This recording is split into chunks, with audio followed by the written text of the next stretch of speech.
2026 3 मार्च रोजी चंद्रग्रहण जे आलेलं आहे, खग्रास चंद्रग्रहण, त्याचा आणि होळीचा काय संबंध आहे का? आणि होळी आपण 2 तारखेला करायची का 3 तारखेला करायची?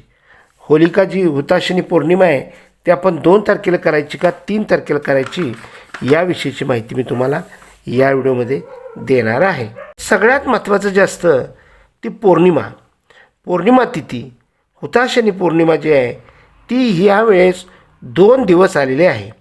तर सोमवारी सायंकाळी 5:55 हुताशनी पौर्णिमा ही चालू होते आणि ती 3 तारखेला सायंकाळी 5:07 ही होलिका पौर्णिमा ही 3 तारखेला मंगळवारपर्यंत आहे. त्यामुळे आपण आता ह्याच्यामध्ये होळीची पौर्णिमा कोणती, उपवासाची पौर्णिमा कोणती, देवाची पौर्णिमा कोणती, असा सगळा मोठा संभ्रम निर्माण झालेला आहे. आणि त्याच्यातच होळी, धुळीवंदन आणि पौर्णिमा असं तिन्ही एकत्र येऊन त्याच्यामध्ये अजून चंद्रग्रहण असा हा योग आलेला आहे. हा योगाला आपण खरं म्हणजे करीदिन ह्याला म्हणायचं आहे. हे शुभफळ नाही, पण आपण होलिका दहन करायचं कधी याची माहिती मी तुम्हाला या व्हिडिओमध्ये सांगणार आहे. तर आपण जी होळी करतो, घरामध्ये आपण होळी पेटवतो, ती होळी जी पेटवायची असते, ती प्रज्वलित करायची असते, ती आपण नेहमी संध्याकाळी करत असतो. म्हणजे 3 सांजेच्या पुढे आपण होळी करायची प्रथा आपल्याकडे आहे. ग्रामीण भागामध्ये, काही भागामध्ये सकाळी लवकर केली जाते. जे सकाळी करणार आहेत त्यांना सकाळी करा, पण ज्यांनी नियमानुसार जी करायची असते त्यांनी ते संध्याकाळी करायचे असते. आणि संध्याकाळी होळी पौर्णिमा जी करणार आहेत त्यांच्यासाठी संध्याकाळी 2 तारखेला होळीची पौर्णिमा सुरू होते.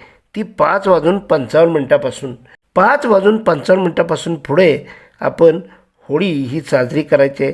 त्यामध्ये सार्वजनिक होळी ही असते, ती संध्याकाळी सगळी केली जाते. आणि घरातली जी होळी आहे ती पौर्णिमा तिथीवर केली जाते. तर ज्यांना जे शक्य आहे त्याने ते करायचं आहे. तर शक्यतो पण जी पौर्णिमा संध्याकाळी आहे त्या दिवशी होळी केलेली उत्तम. आणि जे देवाची पौर्णिमा असते, म्हणजे उपवासाची पौर्णिमा असते, उगवती पौर्णिमा असते, ती पौर्णिमा ही 3 तारखेला मंगळवारी आलेली आहे आणि ती सायंकाळी 5:07 आहे. आता इथं 5:07 पौर्णिमा असल्याने इथं संध्याकाळी पौर्णिमा नाही आणि त्याच्याबरोबर तिथं चंद्रग्रहणसुद्धा पुढं आहे. त्यामुळे आपण या दिवशी होळी न केलेली बरी. फक्त सकाळी तुम्ही लवकरात लवकर केलं तर उत्तम, पण सकाळीसुद्धा तुम्हाला वेध लागणार आहेत. ते कधी वेध लागतात ते तुम्ही चंद्रग्रहणाच्या व्हिडिओमध्ये अवश्य पहा.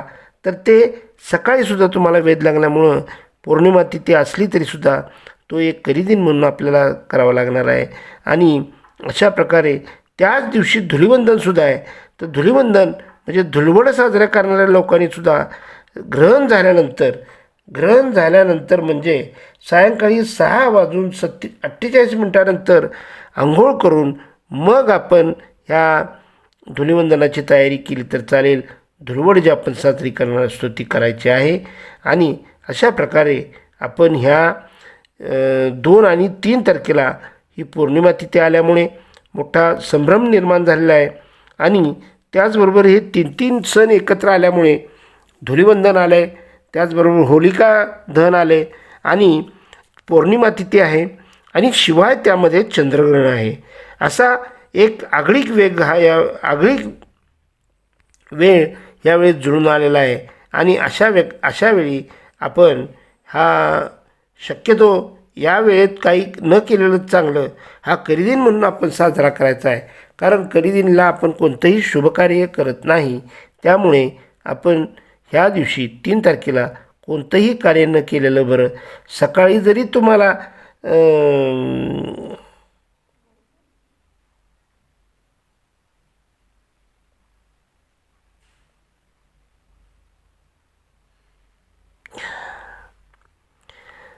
सकाळी 3 तारखेला तुम्ही होळी करू शकता, पण ती आदल्या दिवशीच केलेली उत्तम.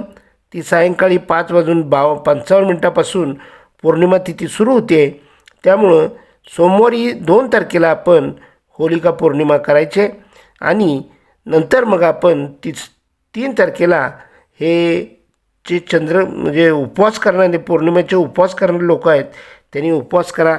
देवाची पौर्णिमा आपण या दिवशी करायची. आता प्रत्येक देवस्थानला वेगवेगळ्या ठिकाणी वेगवेगळी त्याची मतं मांडली जातात. गोंदावलेकर महाराजांच्या इथं कोणती पौर्णिमा आहे, त्याचबरोबर गाणगापूरला कोणती पौर्णिमा आहे, साईबाबांच्या इथं कोणती पौर्णिमा आहे, ही वेगवेगळ्या पौर्णिमा प्रत्येक ठिकाणी असणार आहेत. त्यामुळे आपण त्याचासुद्धा थोडासा आढावा घ्या आणि नंतर मग आपण ही पौर्णिमा कोणती आपण साजरी करायची, 2 तारखेला करायची का 3 तारखेला करायची हे निश्चित करा. त्याचबरोबर महत्त्वाचं म्हणजे होळीचं दहन आहे, ते होलिका दहन आपण हे 2 तारखेलाच करा.